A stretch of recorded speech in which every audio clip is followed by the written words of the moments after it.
pagkakataon, amen, na makapagbahagi po ng salita po ng ating Panginoon. Babalikan ko po lahat yung kung kailan po una kami nagkita nila, Pastor. Medyo malinaw pa naman pong aking memorya. Naaalala ko pa po. 2001 po, ginanap po ang Centennial Celebration sa Urdaneta City. At ang naging host po or naging key upang maganap po ang Centennial Celebration ay ang Tabernacle of Joy po. So 2001 po yan ginanap sa Urdaneta City. At doon po kami unang nagkita ni Pastor Doji. At Sister Nancy na naging kalaunan po ay naging ninong at ninang po namin nung kami po ay kinasal noong 2003. Kaya po siguro po, tatanungin niyo kung ilang taon na po ako ngayon ay medyo malapit na po sa edad na magtatapos po sa 50. Amen. Parehas po kami ni Mrs. na 45 na po ngayon. Medyo maaga lang po kaming nasabak sa ministry dahil nang ako po ay magsimula pong magpastor ay 18 years old po. Kaya po medyo matagal-tagal na po na nasa paikot-ikot po sa gawain. Dahil ang dad ko po ay pastor din po. At sila po yung mga naunang mga missionary na nagpasimula sa gawain po sa North. 1970s po. At salamat po sa ating Panginoon. Preserve po kami ng Panginoon sa ministry. At nandito pa rin po kami. Patuloy na nangangaral ng apostolikong mensahe ng salita po ng ating Panginoon. Hindi po nagbabago ang salita ng Diyos. Patuloy po. At patuloy po nating ipapangaral ang salita ng ating Panginoon. Amen. Salamat po. Nandito rin ang aking kapatid, si Brother Jupiter. At ang aking may bahay, Sister Jing. Ang aking panganay, Brother Jehoshaphat Roy. At si Brother Junifer Roy. Amen. Aawit po sana sila, kaso po medyo kulang na po ang ating oras, kaya po sa susunod po. Ay, okay daw po. Hindi po kami nakapag-ready, pero lagi pong ang anak ng Diyos ay lagi pong nakahanda. Pero sige, bigyan ko po kayo ng pagkakataon. Sister Jing, sige po. Brother Roy, tuloy kasama. Amen. Praise the Lord. Everybody say, praise the Lord. Everybody shout, praise the Lord. Amen. To God be the glory po. Salamat po sa Panginoon. Masaya po kami na narito kami sa Singapore. Amen. First time po namin na makarating dito. Amen. And alam ko po na favor ng Panginoon lahat po. And I'm also glad na makita po yung mga familiar faces from Calvary Tabernacle United Pentecostal Church, Baguio City, kung saan po ako hinubog mas lalo ng Panginoon sa ministry.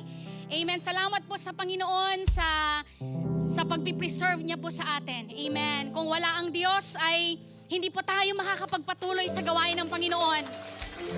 Amen. Alam niyo po, ang pagstay po namin sa Vietnam ay napakalaking challenge. We went there po in our own finances. We gave up everything from the Philippines po para mag-mission to Vietnam. And look what the Lord has done. First Sunday po namin doon, Ninang, lilima po kami. Ako, si Pastor, ang aming bunsong anak at 2 member ng church na talagang nag-encourage sa amin to go to Vietnam at para magkaroon ng gawain. To God be the glory po, after 1 year, amen, may 20 plus na po kami nag-attend. Amen, hindi pa po ganito kadami, but God is good. Amen, and I am also proud po, mga kapatid, na napabilang po sa pamilyang ito. Amen, na simula sa ama ng tahanan, ina ng tahanan, naglilingkod po silang lahat sa Panginoon. Amen, ang akin pong buhay ay medyo madrama, mga kapatid. But God really preserved me in the ministry. I thank Him for bringing me to their family. At sa hapon pong ito ay magbibigay po kami ng papuring awit sa Panginoon. Wala pong practice, pero bahala na po ang Diyos. Praise God. To God be the glory. To God be the glory.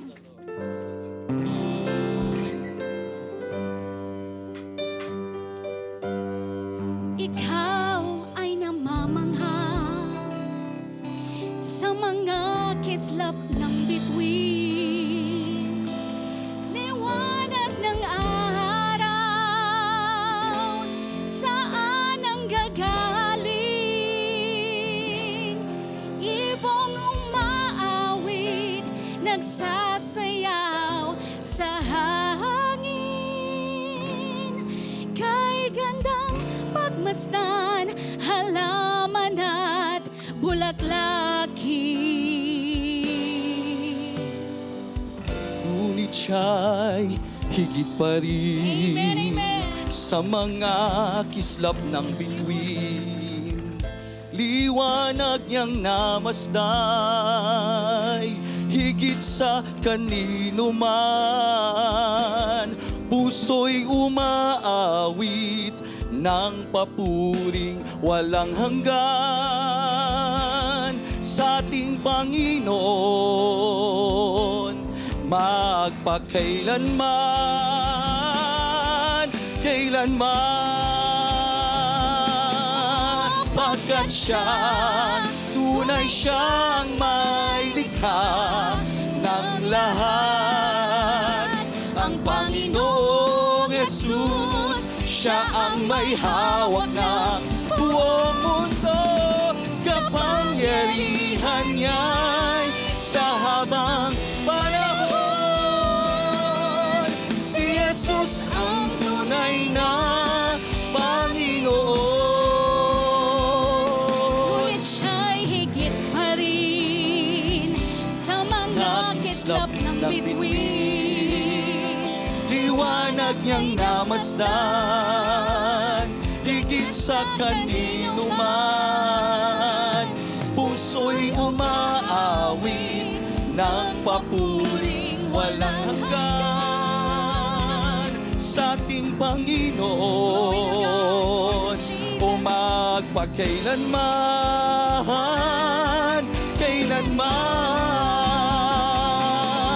Pagkat siya, tunay siyang may likha ng lahat. Ang Panginoong Jesus, siya ang may hawak ng buong mundo. Kapangyarihan niya'y sa habang panahon.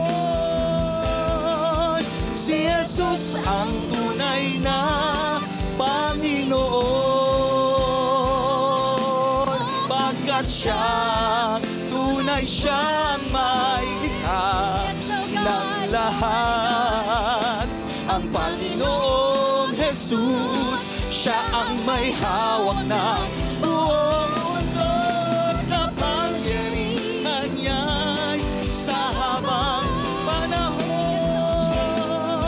Si Jesus ang tunay. Pagkat siya, let's sing with us, ang tunay siya ang may likha ng lahat. Ang Panginoon, ang Panginoong Jesus, siya ang may hawak ng buong mundo. Kapangyarihan niya'y sa habang panahon. Si Jesus ang tunay. Si Jesus ang tunay. Si Jesus ang tunay na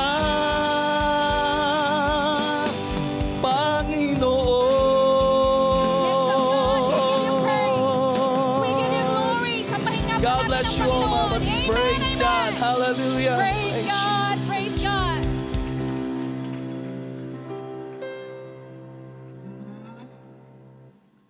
Amen. Salamat po sa ating Panginoon. Si Jesus po ang tunay na Panginoon. At siya po ang dahilan kung bakit po tayo narito sa hapon pong ito. Wala po tayong ibang papupurihan, pasasalamatan kung hindi po ang ating Panginoon na dakila at karapat dapat pong tumanggap ng napakataas na pagsamba. Amen. Muli ako po ay nagpapasalamat sa pribilehiyo na binigay po ni Pastor Dodgy at si Ninang Nancy at salamat po sa pagkakataon na kami po ay makapagbahagi po ng salita ng ating Panginoon at makasama niyo po sa hapon pong ito. Amen. Tanging ang Diyos po ang nakakaalam ng lahat. Tanging ang Diyos po ang may hawak ng lahat. Siya po ang may plano ng lahat. At sa Kanya po natin iasa ang lahat. Sapagkat tunay na kapag sa Panginoon po natin iasa, Siya po ang lahat ng magbibigay ng kasagutan, katugunan sa lahat ng katanungan niyo sa buhay. Sa lahat po ng mga bagay na gusto niyong tanungin, tanging ang Diyos po ang siya pong nakakaalam. Amen. At sa hapon po ito mga kapatid, salamat sa pagkakataon na makapagbahagi po ng salita ng Diyos. At bilang paggalang po sa salita ng Diyos, pwede po ba tayong tumayo at atin pong buksan po ang atin pong mga Biblia. Amen. At ang atin pong teksto ay atin pong mababasa sa libro po ng Ecclesiastes chapter 3 or sa mga Tagalog po ay Ecclesiastes. Tagalog? Ecclesiastes. Amen. Chapter 3, alam ko po, familiar po kayo sa verse na ito at lagi po natin itong nababasa. Amen. Verse 1, to everything a season, a time for every purpose under heaven. Alam ko po lahat po ng bagay na ito ay ang Diyos po ang may hawak. Siya po ang may plano. Alam po ng Diyos na sa oras na ito ay nandito po ako nakatayo sa inyong harapan. Alam din po ng Diyos na kami po kahapon ay nagbabiyahe patungo po dito. At ito po yung oras na itinakda po ng ating Panginoon. Amen. Sabi niya po dito, a time to be born, a time to die, a time to plant, a time to pluck and planted, a time to kill, a time to heal, a time to break down. Lahat po nandito po yung time. Oras po ng ating Panginoon. At yan po ang isang pinakamaganda sa ating Panginoon. Meron pong proper timing ang ating Panginoon. Kahit gusto mo ngayon, hindi pa ito yung oras. Kahit na gusto mong mangyari ito, hindi pa ito yung oras. Pero kapag dumating po yung oras na yan, na gusto mong mangyari, matutuwa ka at masasabi mong napakabuti ng ating Panginoon. Amen. At sa lahat po ng mga oras na yan, na mababasa po natin from 1 hanggang sa pababa pong bersikulo, ito po yung pinakamagandang bagay. In verse 11, ang sabi niya po rito, He has made everything beautiful in His time. Also, He has put eternity in their hearts, except that no one can find out the work that God does from beginning to the end. Amen. At iniling ko po ang ating pastor na ipanalangin po ang salita po ng Diyos. Amen. Marami pong salamat sa pagbasa ng iyong salita. Tago mo sa likuran, Panginoon. Sa likuran ang mangangaral. We know that your word is anointed. Speak to us, Lord God. Lord, I pray that we will leave this place different, Panginoon. Lord, salamat o Diyos, hallelujah, sa iyong kapangyarihan namin sa saksyan sa lugar na ito. Patuloy niyo po, Lord, pagpalain ng bawat isa at mangusap tayo in a special way. Lord, inangkin po namin ang katagumpayan. In Jesus' name. Amen. Malaya na po kayo makaupo mga kapatid. Salamat pong muli. Kanina po nabanggit natin kung kailan ba talaga ang eksaktong kapanganakan ng ating Panginoon. Mabibigyan ko po kayo ng eksaktong oras at eksaktong araw ng kapanganakan ng Panginoon. Gusto nyo bang malaman yan mga kapatid? Yes. Ang tamang araw po at oras ng kapanganakan ng Panginoon ay June 1, 1990, 1 o'clock. Yan po ang kapanganakan niya. Yes po. Yan po ang kapanganakan ng Diyos sa buhay ko. Dahil ako po ay nabautismuhan June 1, 1990. 1 o'clock po ng hapon. Hiniling ko po yan sa tatay ko. Sabi ko, Dad, 10 years old na ako. Gusto ko na rin mabaptize. Kaya sabi niya, okay, tara doon sa ilog at ibaptize kita. Kaya kung tatanungin nyo, kailan ang eksaktong kapanganakan ni Kristo sa buhay nyo, yan ay nung kayo ay nabautismuhan sa pangalan ng ating Panginoong Jesucristo. Kaya huwag niyong kalilimutan yan. Kapag tinanong kailangan ng eksaktong kapanganakan ni Kristo, yan po ay yung kayo ay naipanganak si Kristo sa buhay nyo at kayo nabautismuhan sa pangalan ng ating Panginoong Jesus. Amen. Nais ko pong bigyan ng simpleng pamagat po ang mensahe na akin pong dadalhin sa inyo sa hapong ito. May pamagat pong, The Lord knows when. Alam po ng Diyos kung kailan. Amen. God's timing is part of His sovereignty. Siya po ang may hawak ng lahat ng bagay niyan. Sabi nga po ng atin pong General Superintendent UPCI, God's will includes not only what He plans to do, but when He plans to do it. That means lahat po ng bagay ay may timing. Lahat po ng mga bagay ay meron pong tamang oras. Hindi po niyo pwedeng pilitin yan at sabihin niyo mangyari na ito at maghanap na ito. Sabi po ng isa pong atin pong elder sa atin pong organization, si Reverend Tenny, Bishop Tenny, ang sabi niya po, dalawang bagay na dapat po nating maunawaan sa buhay natin. At tinatanong po siya kung bakit sa tagal ng panahon na siya po ay naglingkod sa Panginoon, ay nananatili pa rin siya. Ang sabi niya po, dalawa lang mga sikreto na dapat niyong tandaan upang manatili rin kayo at magtagal kayo sa ministry at kayo rin ay maging kagaya namin na hanggang sa huling sandali ng kanilang buhay kanila pong ibinigay sa ating Panginoon.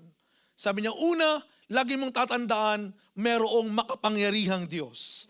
Yan ay walang iba kundi ang ating Panginoong Kristo.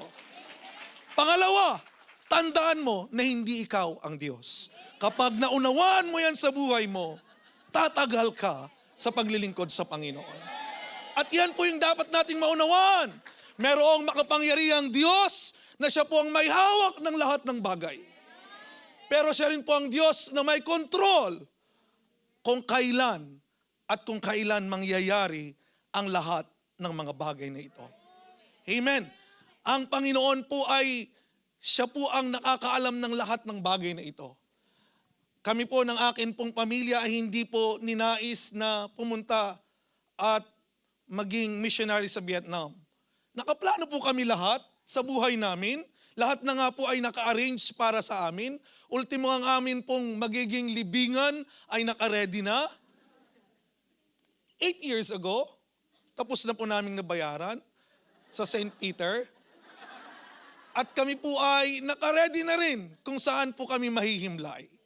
Pero ang Panginoon po ay meron pong ibang plano sa buhay po natin. Kami rin po ay nakaplano na kami na rin po ay doon na rin kunin ng Panginoon sa lugar kung saan kami ay itinalaga ng Diyos na maging lingkod ng ating Panginoon. Dahil yun po yung aking pioneering place. At yun na rin po yung aming sinabi ng aming misis na dito tayo magbuo ng pamilya, dito tayo lahat dito. Pero iba po yung plano ng Panginoon. Dahil tanging ang Diyos lamang nakakaalam. May mga pagkakataon na ayaw mo, pero yun yung gusto ng ating Panginoon. At yun yung nakatakda na gustong gawin ng Diyos sa buhay po natin. Kaya nga po yung timing ng Panginoon, ito po yung dapat nating maintindihan bilang naglilingkod at sumusunod sa ating Panginoon. Ito po yung dapat nating maunawaan. May mga bagay po na gusto ninyo ngayon, pero hindi pa ito yung tamang oras ng ating Panginoon. Meron pong tamang oras na itinakda ang Diyos sa buhay po natin. Amen. Sometimes meron pong delay, pero ito po yung divine tool ng ating Panginoon para lalo po nating maunawaan ang proseso ng Diyos sa buhay po natin. Hindi po ito punishment ng Diyos sa atin. Preparation po ito ng Diyos para sa atin sa mas dakila at napakagandang bagay na gustong gawin ng Diyos sa buhay po natin. Amen. Salamat po sa ating Panginoon dahil preserve po kami ng ating Panginoon sa ministeryong ito. May mga pagkakataon na kami mismo ay hindi po pinili ang ganito pong bagay. Pero ito po yung gusto ng Diyos sa buhay po namin. Kahit po sinong kapatid ko ang tanungin niyo mula sa akin hanggang kay Brother Jupiter at sa bunso po namin kapatid na siya na rin po ang pastor ngayon sa simbahan na iniwan ng tatay ko nang siya po ay kunin ng ating Panginoon. Lahat po kami ay hindi magsasabing gusto naming maging pastor. Ano ang profession mo? Pag ako tinanong niyo, sabi niyo gusto ko maging sundalo. Ang liit mo naman, pastor, paano ko maging sundalo? Meron po kaming height waiver. Kasi kami po ay mga NCIP. Kasama po kami sa National Indigenous People ng Pilipinas. Kaya po may height waiver kami hanggang 5'2". Kaya po pangarap ko noon maging PMAer. Lagi ko sinasabi yan sa tatay ko, Dad, gusto ko maging sundalo, gusto ko maging sundalo. Sabi niya, hindi ka po pwede dyan. May ibang plano ang Diyos sa buhay mo. Pero talaga pong pinipilit ko siya. Kaya nga po active na active ako noon sa lahat ng training sa aming school, sa CAT pa noon. Lagi po, papasok ako na maganda ang buhok. Pag uwi ko, nakagupit na ako dahil gusto ko talaga maging sundalo. Pero iba po yung paraan ng ating Panginoon. And may mga pagkakataon na ang tatay ko, lagi akong pinagpipray na sana maging pastor ka, sana maging pastor ka. Pero iba po ang lihis ng akin pong gustong mangyari. At alam po yan, kahit natanungin po nila doon sa amin, pagka kayo po ay pumunta doon, ang kanila pong ine-expect lagi na maging pastor ay ang aking sumunod na kapatid. Dahil sa eskwelahan, comparison, mabait yung brother ko. Ako, sakit ng ulo sa school. Ang tatay ko po ay present lagi sa school, hindi po para tumanggap ng commendation, kung hindi tumanggap po ng condemnation. Yan na naman yung anak ni Pastor Inso. Yan na naman yung anak ni Pastor Inso. Yan na naman yung anak ni Pastor Inso. At dumarating po yung time na nagigising ako sa madaling araw. Hindi ko naman alam kung talaga sinasadya ba ito ng tatay ko para iparinig niya sa akin na kailangan ko ng magbago. Minsan, madaling araw na ako po ay gustong magbanyo, napadaan ako doon sa kanyang kwarto. At naririnig ko talaga, pangalan ko ang binabanggit niya. Ang sabi niya, Panginoon, tulungan mo naman ang anak ko. Baguhin mo naman siya, Panginoon. Gawin mo siyang kagaya sa akin. Ayaw ko siyang mapunta sa impyerno. Ang sabi ko sa sarili ko, Panginoon, makasalanan na ba talaga ako? Sobra na ba talaga akong taliwas sa kalooban mo? Amen. Kaya nga po, nang ako po ay makatapos ng high school, napag-isip-isip ko sa sarili ko, sabi ko, kailangan ko ba talagang maging kagaya ng tatay ko? Pero, iba po yung plano ng Diyos sa buhay natin. Iba po yung nais ng Diyos sa buhay po natin. Kaya nga nasabihin ko sa kanya, Dad, gusto ko mag-Bible school. Siya naman ngayon hindi makapaniwala. Ang sabi niya, June, wag mo akong lokohin. May pabor ka lang na gustong hingin sa akin. Sabi ko, hindi, Dad, talagang nararamdaman ko sa puso ko. Iligo mo lang yan, baka init lang yan ng katawan. Salamat po sa Panginoon. Amen. Marami pong mga panalangin, maraming pag-iyak. Amen. Kung ikukwento ko po sa inyo, napakahaba po ng oras. Pero dumating po yung point na ang ating General Superintendent pa noon ay si Pastor Ompad. Sabi ng daddy ko sa akin, halika rito. Isasama kita kay Pastor Ompad para malaman niya na masakit ng ulo ko sa'yo. Isusurrender ko ng lisensya ko kay Pastor Ompad para hindi na ako magpastor dahil hindi ko na kayang kontrolin ka. Kaya po, that was 1995. General Conference sa Acts. Sabi niya, alika, punta tayo kay Pastor Ompad. Ayaw ko po talaga, pero alika, punta tayo kay Pastor Ompad. Sabi, prinesi niya si Pastor Ompad sa gilid doon. Sabi niya, Pastor, seryoso po talaga yung daddy ko. Ito na yung lisensya ko. Isusurrender ko na. Hindi ko kayang makontrol ang anak ko. Mag-stop na rin ako magpastor. Dahil sobra akong nahiyang-hiya na sa anak ko. Tinignan ni Pastor Ompad yung kanyang lisensya. Sabi niya, pogi ka pa rito, Brother Inso. Bata ka pa noon. Sabi niya, ibulsa mo yan. Parehas lang tayo ng problema eh. Magpatuloy lang tayo. Darating ang Panginoon, babaguhin din sila ng Diyos. Kaya po nung buhay pa si Pastor Ompad, every time kaming nagkikita ni Pastor Ompad, ang lagi niyang sinasabi, o kita mo, kung tinanggap ko ang lisensya ng tatay mo, di wala ng pastor na dalawa, kagaya niyo ngayon. Alam niyo po ang Diyos, may mga delay minsan sa buhay po natin. Pero antayin niyo po yung tamang panahon. Huwag kayong tumigil, huwag kayong mawala ng pag-asa. Magpatuloy lang kayo. Kung hihinto kayo ngayon, sa darating na panahon, hindi nyo na makikita yung plano ng Diyos, yung napakagandang bagay na inanda ng Panginoon sa buhay nyo. Hindi nyo na po makikita yung napakagandang inihanda ng Diyos para sa pamilya nyo, para sa ministry nyo. Dahil tumigil na po kayo sa delay. Gusto lang kayong sorpresahin ng Diyos sa mas magandang bagay na gustong ibigay ng Panginoon. Pastor, 2025 na, kailan ko pa yan matatanggap? Konting-konti na lang. Magpatuloy ka pa. Ilang lundag, ilang palakpak, ilang iyak na lang. Maabot mo na yan. At ipagkakaloob na ng Panginoon para sa'yo. Amen? Yes, marami po akong testimony when it comes to ministry dahil lumaki po kami sa ministry. Kung saan-saan po kami dadalin. Kami po ang totoong NPA. No permanent address. Kahit saan po kami dalin. Ang daddy ko po, napapunta sa North, kasama rin po kami. Mapupunta sa South, ng North, kasama rin po kami. Pag nagpapastor na po siya ng established na simbahan, bigla pong sasabihin sa amin, yun po ang kinakatakot namin eh. Yung sasabihin, nanaginip ako. Naku, delikado na naman ito. Mahirap itong mga panaginip na ito. Sasabihin niya, nanaginip ako. Ano? Lilipat na naman daw tayo. Oh, sabi ko, Panginoon, ayaw na po namin.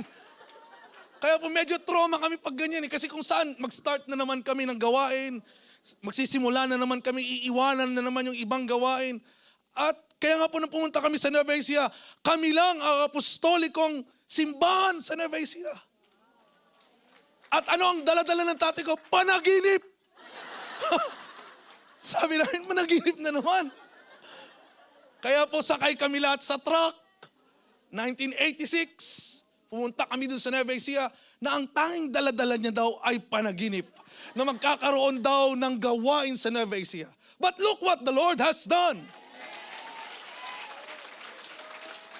Ang Nueva Ecija po ngayon ay 60 pastors na ngayon. Nagsimula sa isang taga-bundok na nananaginip palagi. Nang buksan po ang gawain doon, ito po ang ginawa ng Panginoon. Alam niyo ang lahat, mayroon pong timing ang Diyos. Mayroon pong timing ang Panginoon. Although may delay, pero ipagpatuloy mo lang ito.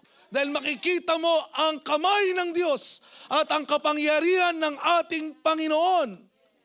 Nang dumating po kami doon, ang sabi ng tatay ko, ito, may panaginip ako.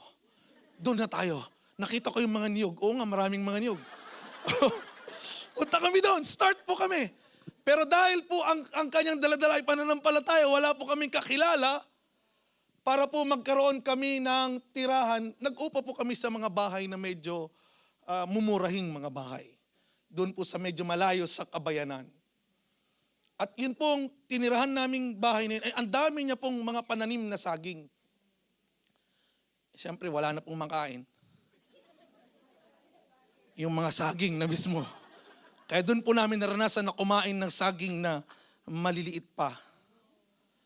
At ang ginagawa ng daddy ko ay kanya pong ginagayat ito at ginagawa po namin pagkain. Kaya nagulat yung may-ari ng bahay dahil wala nang lumalaking mga saging. At kaya po nakita niyo ang lusog ni Brother Jupiter at ang lusog ko, yan po ay bunga ng mga saging.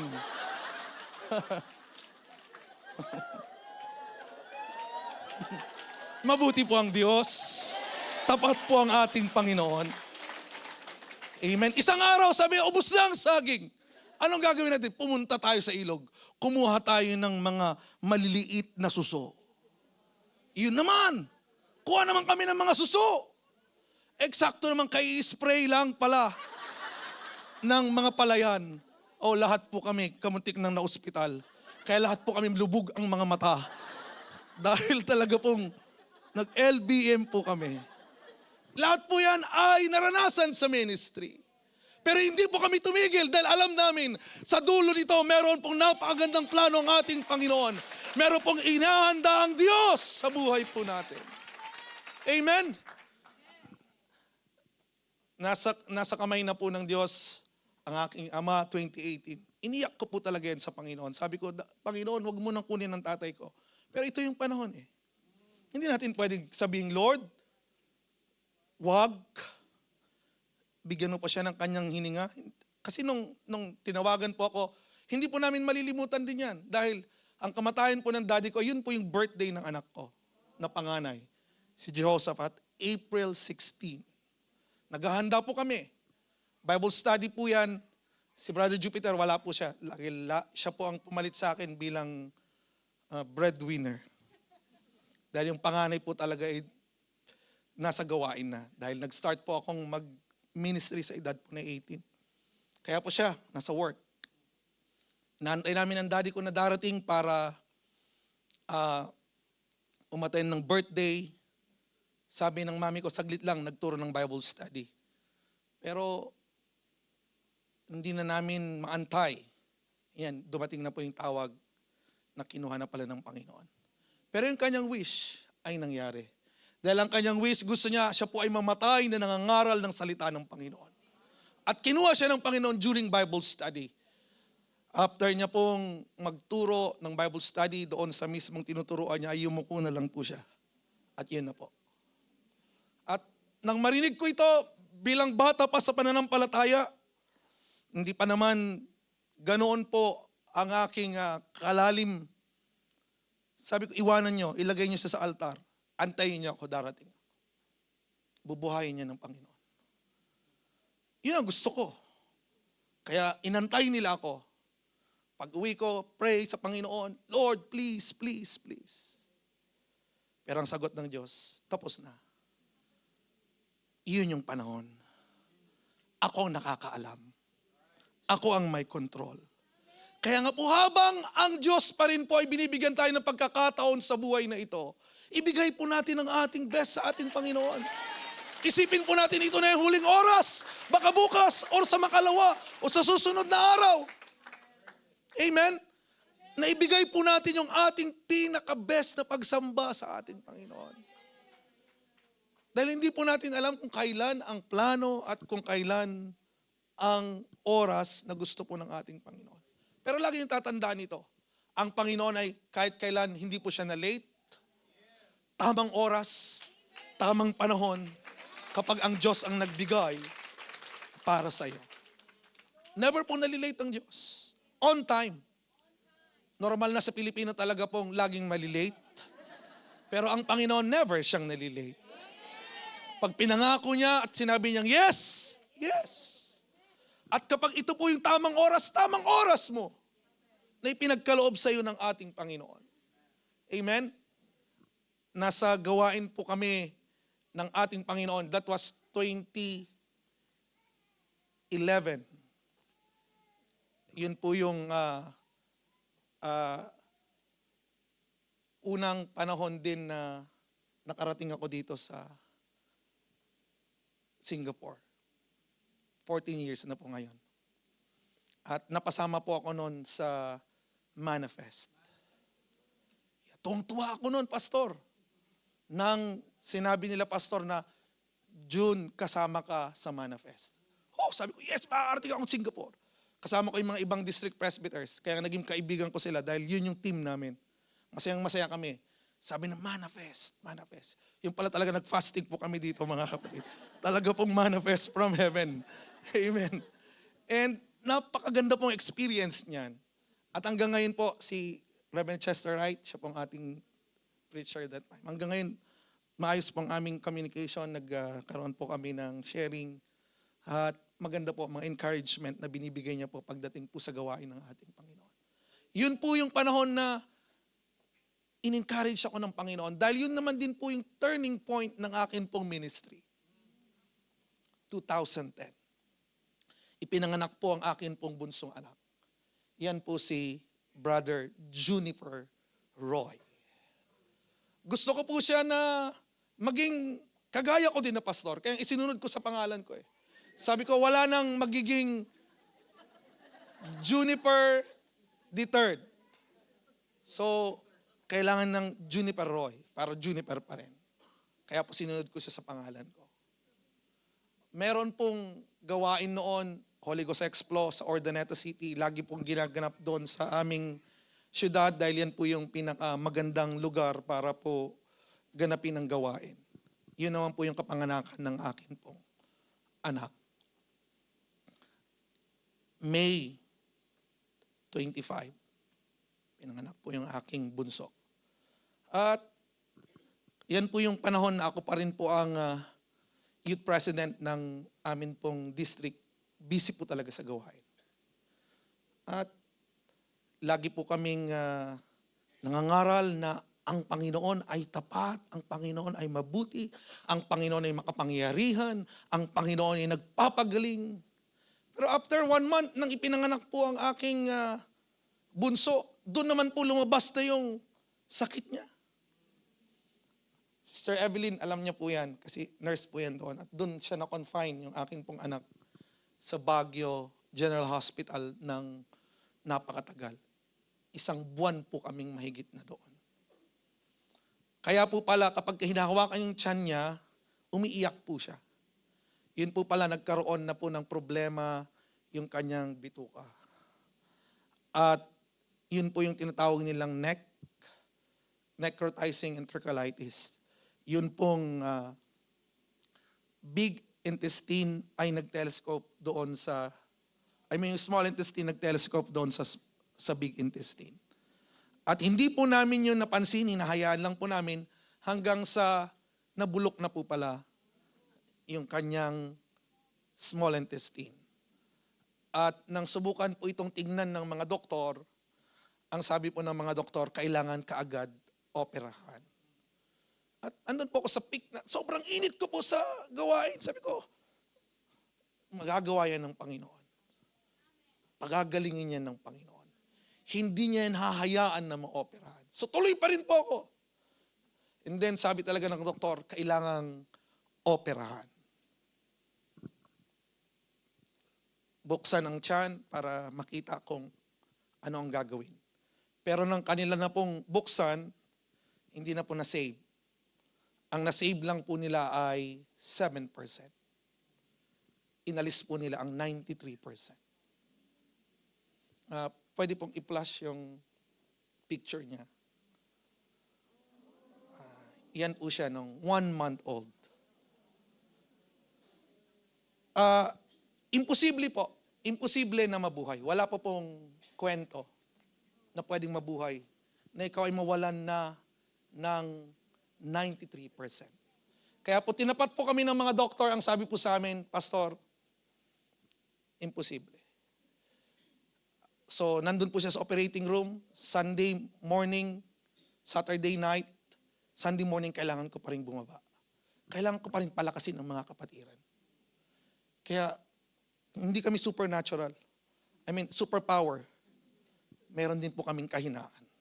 Pero hindi namin pwedeng ipakita sa inyo na kami nanghihina dahil wala nang aaten sa linggo kapag mga kapatid, malungkot po ang buhay. Gusto ko na pong tumigil. Sa palagay niyo, babalik pa kayo? Hindi na. Kaya kaming mga mangaral, positibo pa rin ang mensahe.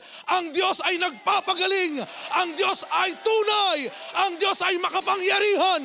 Ang Diyos ay gumagawa ng milagro sa buhay po natin. Positibo pa rin ang aking mensahe. After ko mag-preach, tawag na naman ang misis ko. Dad, pangalawang operasyon na naman daw.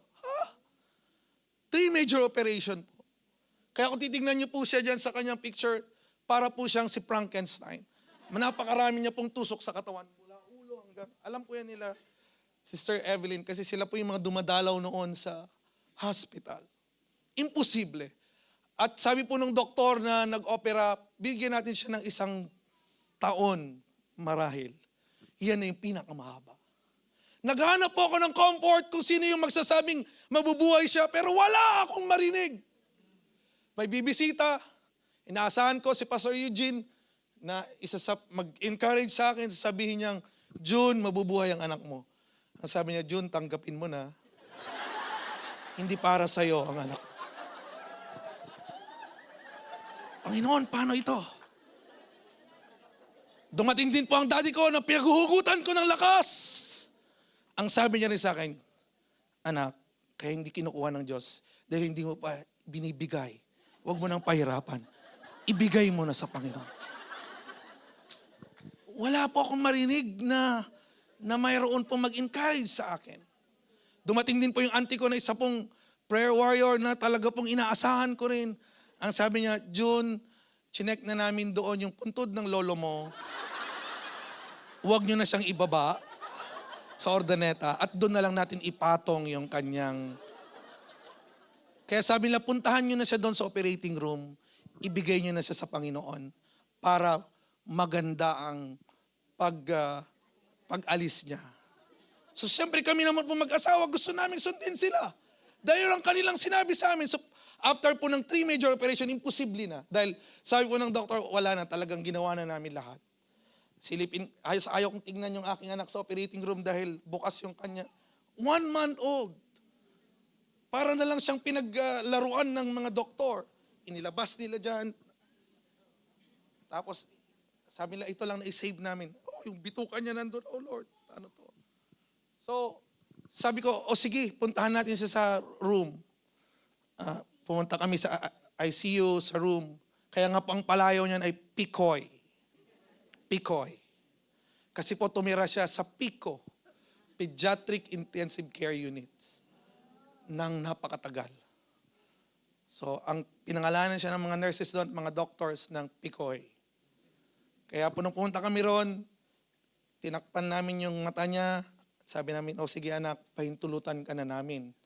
Kung talagang pukunin ka na ng Panginoon, okay. Pag pikit po namin ng mata niya, gumanon po siya. Ayaw niya. Lumalaban siya.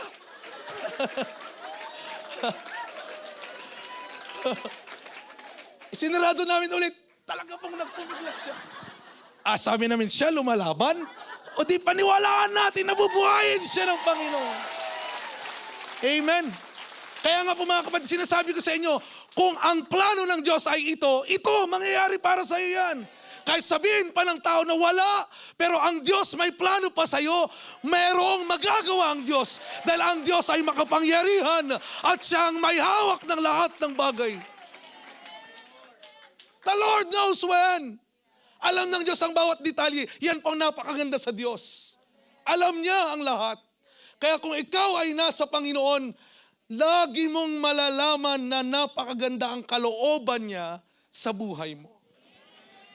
Alam niyo po mga kapatid, kung meron mang sa apostoles na gusto kong maging kagaya, okay naman po si Peter. Dahil nakalakad po siya sa ibabaw ng tubig. Okay naman po yung mga ibang apostoles. Pero meron akong isang gustong maging kagaya. At gusto ko pong maging si John de Beloved.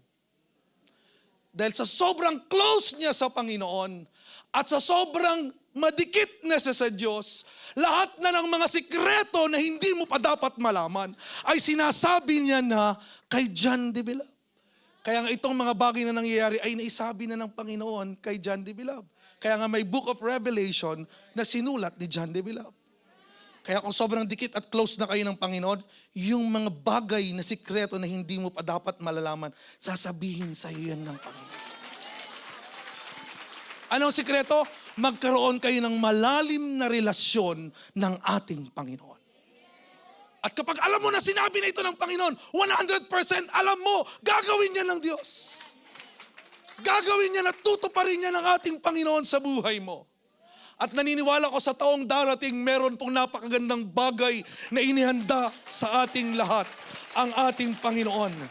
Meron po siyang napakagandang sorpresa para sa inyo na inihanda ng Panginoon sa atin. Magtiwala lang po tayo sa Diyos. Maniwala lamang po tayo sa salita ng ating Panginoon. At naniniwala po ako, pagpapalain kayo ng ating Panginoon. Amen? At ito po, tayo ka nga anak para makita nila.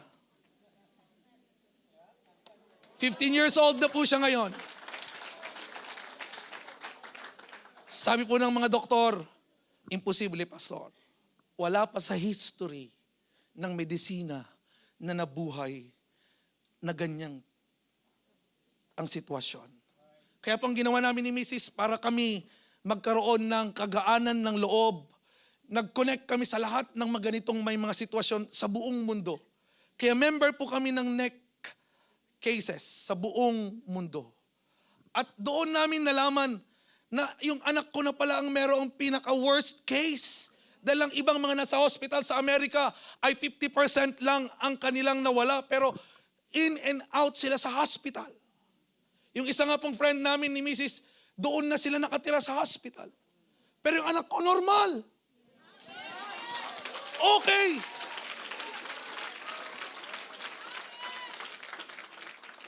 Sabi po ng mga doktor, ang lakas nyo sa Panginoon. Sabi namin, wala pong malakas sa Panginoon. Nagtitiwala lang po tayo sa Panginoon. Sabi ng mga nurses, super baby ang anak mo, napagtagumpayan niya. Sabi ko, walang super baby. Meron tayong super Jesus na kaya niyang tugunin ang lahat ng mga panalangin natin ito. Kaya kapag tinatanggal po ang isang swero, palakpakan ang mga nurses. Yes! Graduate sa isang swero. 8 po yan eh. 8, lahat. NGT, lahat dito saksak sa kanya. Hanggang sa totally pong natanggal lahat ng mga swero. At pinag-graduate na po siya sa Pico. Pero ang sabi po ng mga doktor, Pastor, isang taon lang. Pero 1 taon na yan ay hindi po hinayaan ng Diyos. At pinatunayan po sa mga doktor na ito na ang Panginoon ay makapangyarihan, ang Panginoon po ay gumagawa ng milagro, ang Panginoon po ay totoong Diyos. Kung tayo pa'y maniniwala at mananampalataya sa Kanya. Ito po mga doktor na ito ay tumanggap sa Panginoon at naniwala sa ating Panginoon. Sila rin po ang ninong at ninang ng aking anak. From time to time, kinakamusta po nila, kumusta na yung aming inanak? Ito po buhay na buhay. Talagang ang totoo ang Diyos nyo, ano? Diyos natin. Walang iba ang ating Panginoong Kristo na ating pinaglilingkuran. Amen? Kaya nga yung anak ko, bata pa lang siya, sinasabi ko sa kanya, magiging pastor ka. Magiging pastor ka. Kaya nga po nung siya po ay lilimang taon na, ang sabi niya, Dad, gusto kong maging driver ng basura. Sabi ko, hindi anak, pastor ka! Pastor ka! Kasi po yung nag-akot ng truck ng basura sa amin, tuwing umaga, ang ganda ng truck, mataas. Kaya sabi niya, Dad, gusto kong maging driver ng basura. Huwag anak, maging pastor ka. Nung siya po ay mag 6 years old, lagi ko po siyang sinasama kasi gusto ko siyang maging kagaya ko.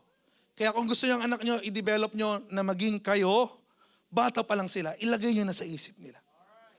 Magiging ganito ka, magiging ganito ka. Ito ka, dahil gusto ng ating Panginoon. Amen? At yung best talaga, ito yung para sa Panginoon. Huwag niyo na kaming gayahin na yung mga wala nang kwenta at patapon sa kayo nang papadala nila sa Bible school para maging pastor. Yung best ang ibigay niyo sa Panginoon. Sasabihin na, ikaw kasi matigas ulo mo. Ikaw yung black sheep sa pamilya. And dapat mag-Bible school ka. Tama na yung mga panahong ganon na ang Bible school ay tapunan ng mga, alam nyo, kasi Bible school po nasa Bible school kami. Ako po ay naging teacher ng Bible School ng 23 years. Kung sino-sino po ang mga pinapadala doon, meron pa nga doon na natukhang para lang hindi matukhang, pinasok sa Bible School. Kaya pag umakyat ako doon sa taas, bakit pa umuusok? Yung palang sisigarilyo pa. O wag niyong gayahin yan, yung may mga naninigarilyo pa. Yan, maalala ko lang. Yung daddy ko po, may member kami doon na 10 years na sa church. Si Brother Renato, nag-church every Sunday nag-church. Alam niya kasing dalaw ng pastor Ang dalaw ng pastor tuwing Sabado, Biyernes, Sabado. Kaya pag dadalaw ng daddy ko ron, si Brother Renato, nakaupo na, at nagkakapi na rin. Tapos may Biblia, nakahawak. Talagang ready. Binisita ni Dad ng Martes. Eksakto. Umuusok. Brother! Ay, pastor! Kayo pala! Binulsa niya.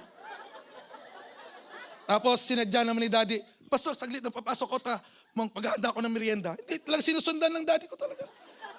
Nung masunog na, Pastor! Hindi ko kaya, Pastor. 10 years na nag-church, may patagupang bisyo.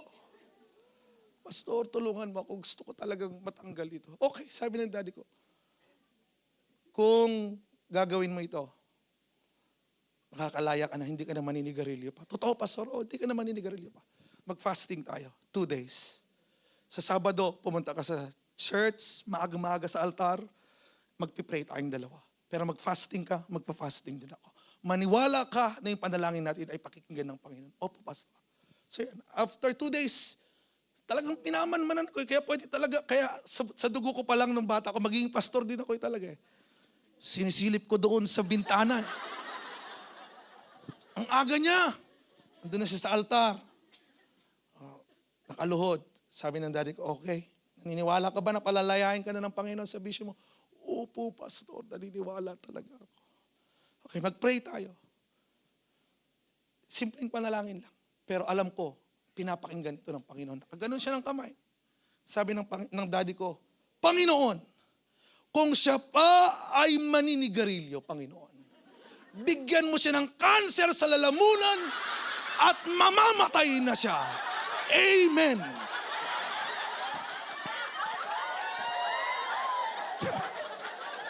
Sabi ni Brother Renato, Pastor, iyan ang panalangin ko. Namatay na ang daddy ko, buhay pa rin siya hanggang ngayon. Dahil hindi na siya nanigarilyo kailanman. Takot siya na patayin ng Panginoon. At yun yung naging motivation niya para hindi na siya magsigarilyo. Huwag niyo nang hantayin na ipanalangin pa kayo ng pastor.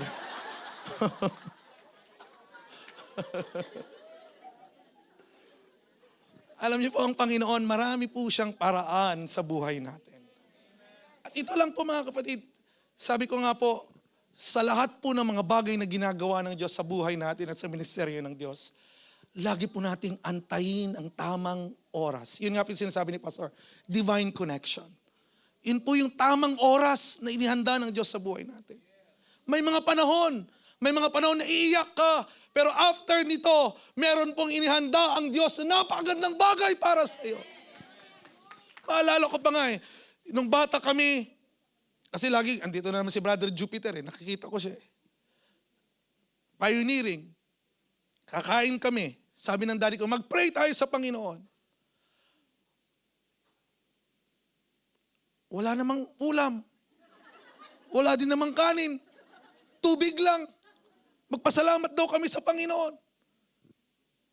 30 minutes na, wala pa rin pagkain. Umiiyak na yung mga kapatid ko. Wala namang pagkain. Yung auntie ko na kontrabida. Ayaw niyang daddy ko dahil pastor daw. Ayaw niyang daddy ko dahil wala daw trabaho. Kaya, hindi po siya pabor na siyang pangasawa ng mami ko. Eksakto pong dumaan. Umiiyak na yung mga kapatid ko. After 30 minutes, bumalik. Isang supot na napakalaki na mga grocery ang laman. At nilagay niya ron sa lamesa. Ang sabi niya, ito, kainin niyo. Kawawa yung mga anak mo, Biblia. Nagugutom na sila. Prayer pa rin kayo.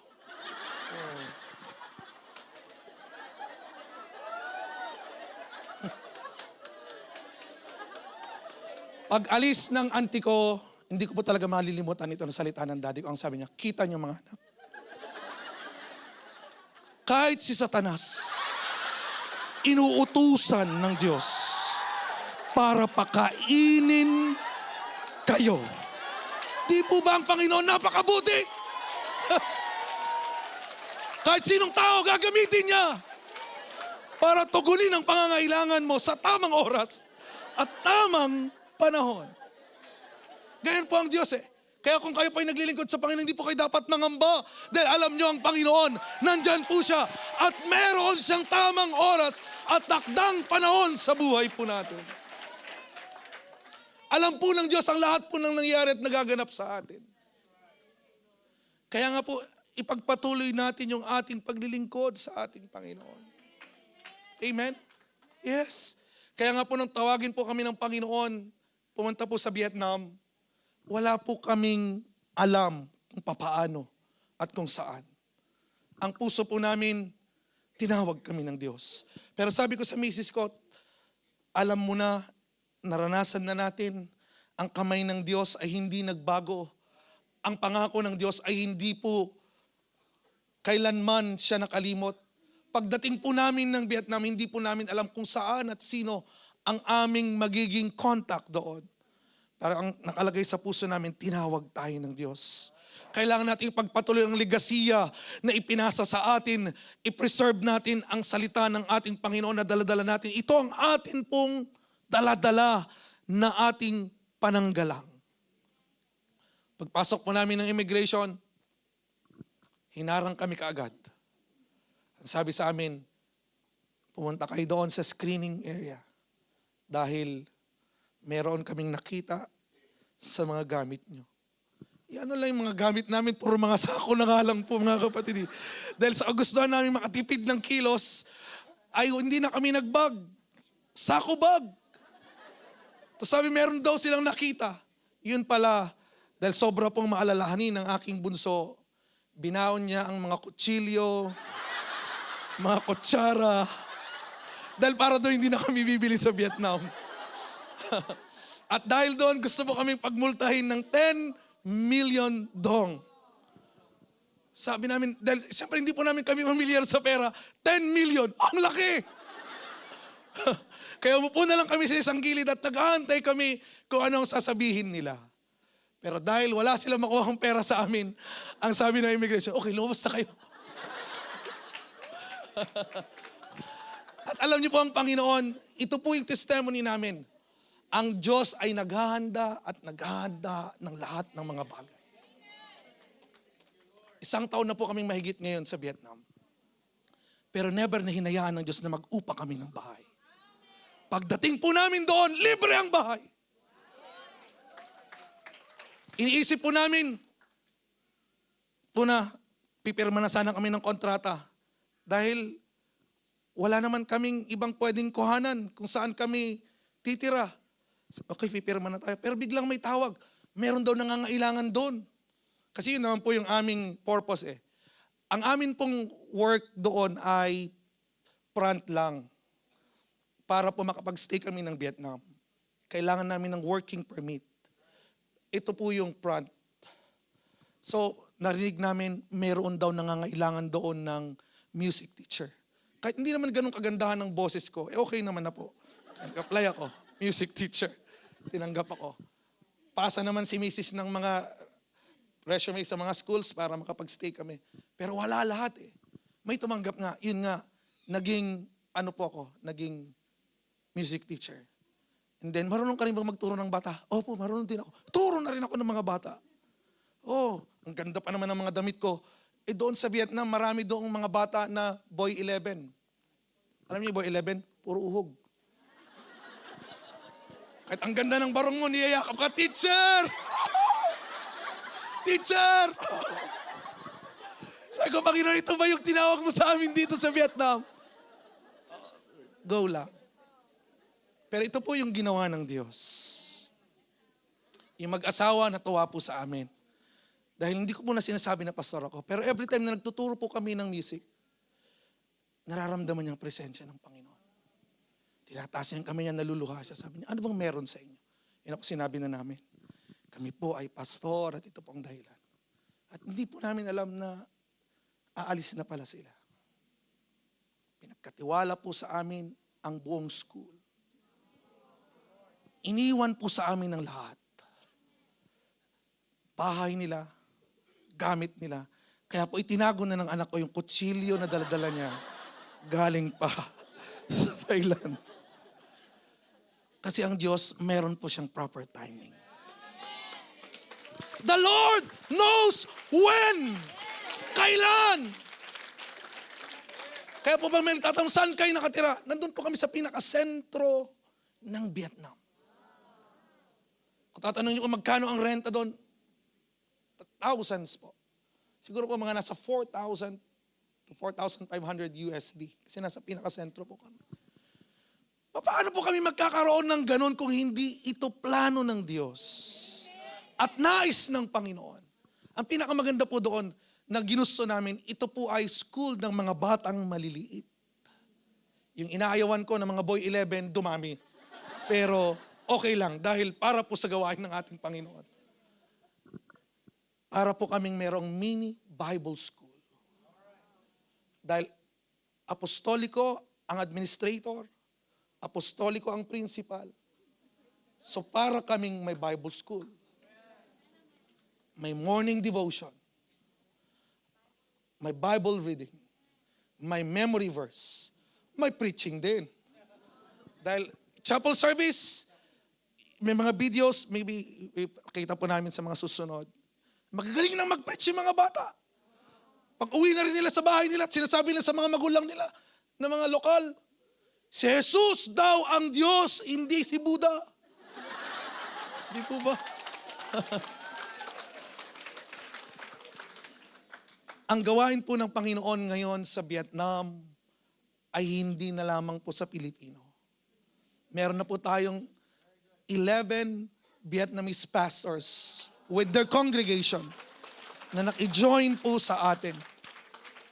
Kasama po ng kanilang mga members. At nung nakaraan pong visit ng atin pong General Superintendent, meron pong binautismuhan doon na pastor na 30 years siyang Trinitarian pastor. Tumanggap po sa ating Panginoon. At kasunod na rin po ang kanilang members, buong congregation na tumanggap sa Panginoon. May mga bagay po sa buhay natin na ayaw natin, pero ang Diyos po ay may plano. Meron pong gustong gawin ng ating Panginoon. Kaya nga po, humawak lamang po tayo sa pangako ng Diyos.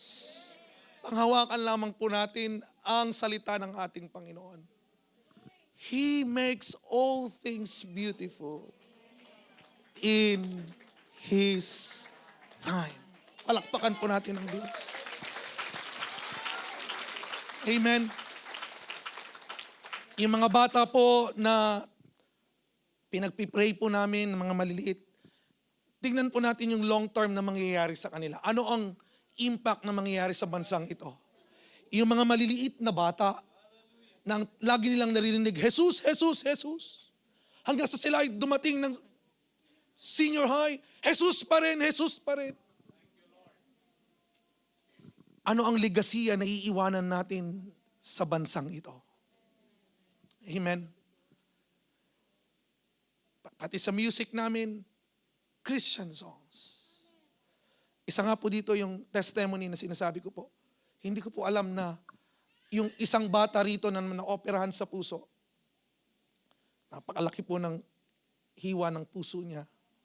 Lagi kong pinagpipray every morning dahil alam ko po na very weak siya. Lagi niya naririnig, Jesus, Jesus, Jesus. And then, nung nag-visit ako, kasi ako po ay administrator, bumababa, umiikot sa mga rooms, ni-check sila. Lumapit siya sa akin, sabi niya, Teacher, can I ask you a question? Yeah, what is your question?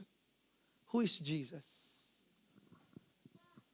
I said, Jesus is the powerful Savior, and He is our God that could heal you. Ang sabi niya sa akin, thank you, teacher. But how about Buddha? Sabi ko, Buddha is good. Teaching of Buddha is good, but he's just a myth. He's not the God that we are serving. Okay, teacher. After a few days, yung bata, sinabi niya pala sa tatay niya. Pagbalik niya sa akin, sabi niya, Teacher, sinabi ko sa tatay ko. Ano sabi ng tatay mo? Sabi ng tatay ko, pag pinagaling daw ako, maniniwala na rin daw siya kay Jesus. Okay. So, yun po yung kwento. Hindi ko po kilala kung sino yung mga magulang dahil nang kami po ay pumalit doon as administrator, ang mga kilala lang namin, yung mga magulang lang na laging pumupunta.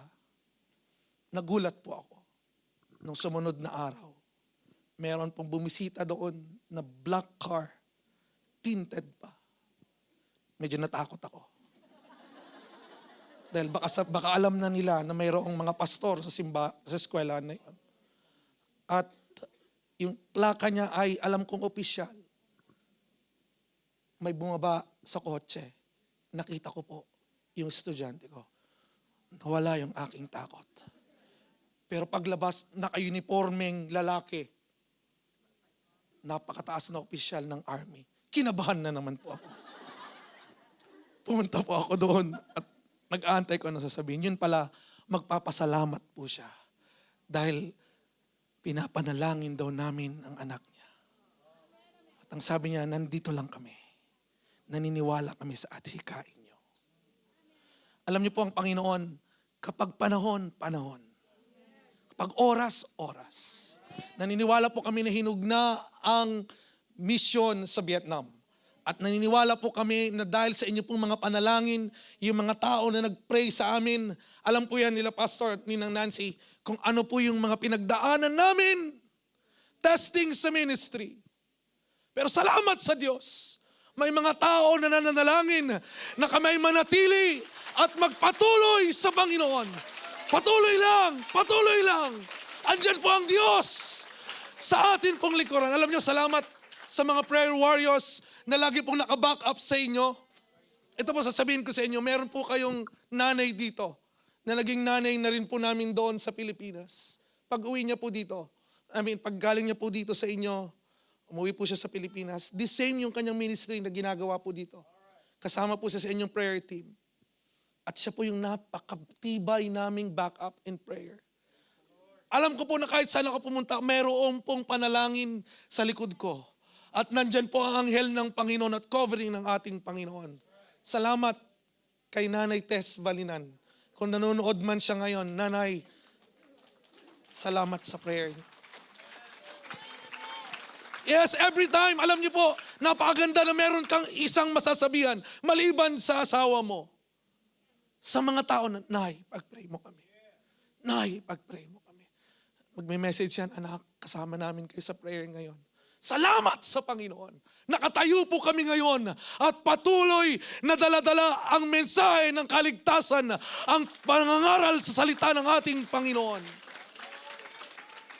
Sa tamang oras, sa tamang panahon, may magagawa ang Diyos. At ang milagro na iyong inaantay ay makakamit mo na ngayon.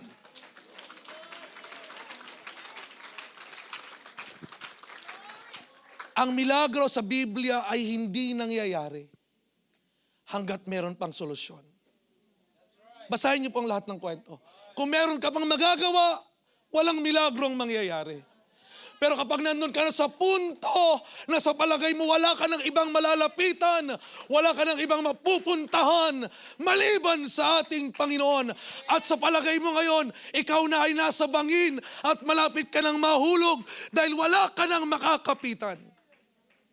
Kamayan mo yung katabi ngayon. Sabihin mo, congratulations. You are now at the edge of your miracle. Baunin niyo po ang milagro na yan sa papasok na taong 2026. Ang milagro ay mangyayari. Dahil alam mo na siya na lamang at wala nang iba na malalapitan. Oh Lord, ikaw na lang, Panginoon. Ikaw na lang, oh Diyos, ang akin pong lalapitan, Panginoon. Yes! Ang sabi ng mga doktor sa anak ko, wala nang pag-asa. Pero ang sabi ng Panginoon, meron. Ang sabi ng doktor, imposible. Pero sabi ng Panginoon, posible. Look what the Lord has done 15 years ago. Ang Panginoon na nagpapatunay. Alam ko na ang Diyos, pinadaan niya po kami sa ganitong sitwasyon para patunayan po sa inyo sa oras na ito na ang Panginoon ay makapangyarihan, ang Diyos ay gumagawa, ang Diyos ay nakikinig sa inyong mga panalangin at may milagro na mangyayari sa inyong mga buhay. Panalangin lang, panalangin lang. Huwag kayong mapagod, manalangin lang. Kung sa palagay niyo wala pang resulta ngayon, panalangin lang. May gagawin ng Diyos. May papakita ang Panginoon. Naniniwala po ako ngayon sa oras na ito, uuwi kayo at dala-dala ninyo ang pangako ng ating Panginoon. Ang salita ng Diyos, ang kapangyarihan ng ating Panginoon. The Lord knows when. Oh yes, marami pong iyak. Marami pong pagluha. Pero sa kabila po nito, ang sabi niya nga, ang pag-iyak man ay sa gabi hanggang sa umaga. Pero pagdating ng bukang liwayway, meron pong pagngiti. Oh, taste and see that the Lord is good. Amen. Mabuti po ang ating Panginoon. Tingnan nyo na lamang kami ng aking pamilya. Kami po ang buhay na testimonya na ang Diyos ay buhay, ang Diyos ay tunay, ang Diyos ay gumagawa.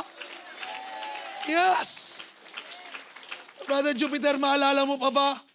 Nung bata tayo, kapag may dumadang eroplano, tinuturo lang natin ang eroplano at nahuhulog pa nga yung short. Eroplano, you know. Oh, ang Panginoon po ay tapat. Ang Panginoon po ay dakila. Patunayan po natin na tayo rin po ay maging tapat sa ating Panginoon. Napakaganda po ng inyo pong pagsamba sa church na ito. Gusto po naming dalhin ito sa gawain po ng Panginoon sa Vietnam. Kung paano nyo pong ipinapakita ang inyong katapatan sa ating Panginoon. Sa palagay nyo, inyong pagpapalakpak at pagpupuri ay parang wala lang. Pero marami kayong naapektuhan ng mga tao sa ginagawa ninyong katapatan sa ating Panginoon. Marami pong mga tao na pinagpapala ng ating Panginoon. Bilang panguling encouragement po sa inyo, kami po ay nabibless sa inyo. Ito po, galing po sa puso namin ito. Dahil naging pastor po kami sa Pilipinas ng 23 years bago po kami tumanggap ng calling sa mission.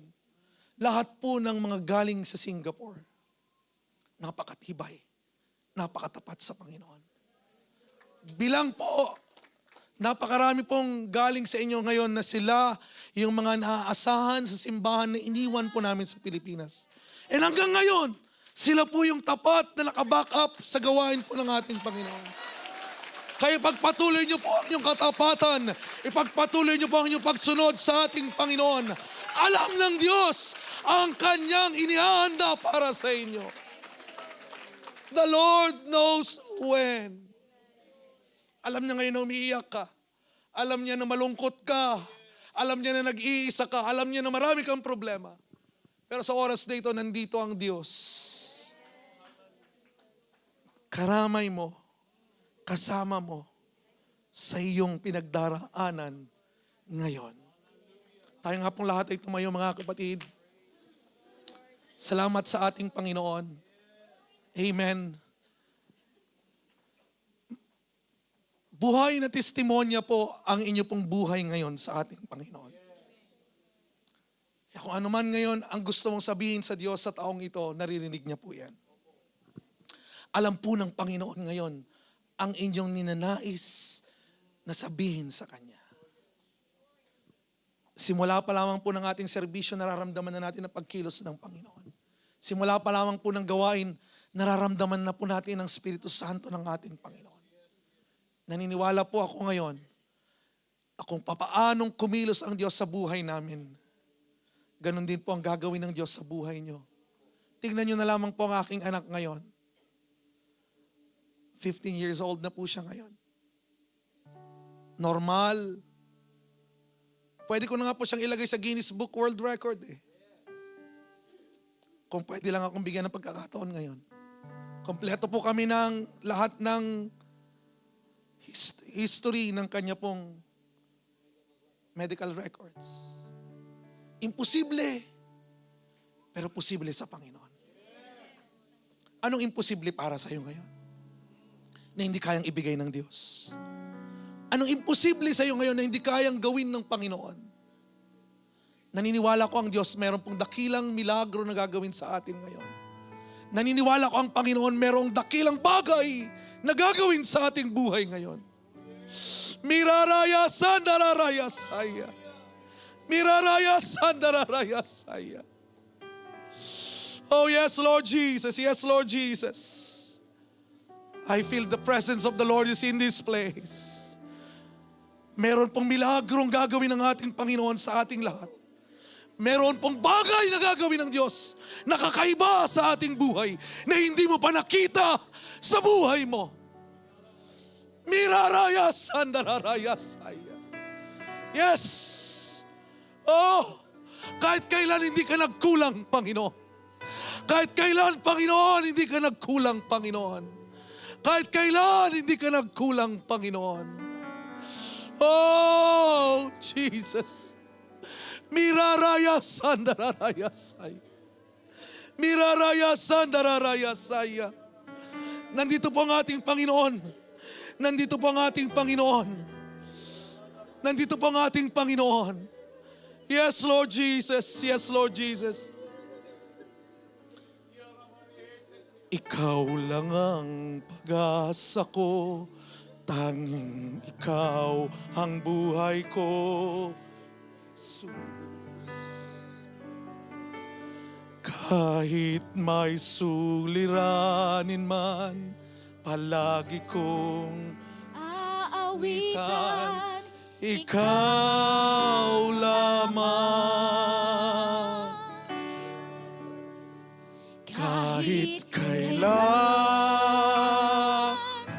di ka nagkulang. Biyaya mo sa amin laging lahat. Oh yes! Pag-ibig mo sa akin walang hanggan. Inibig mo kami. pagmamahal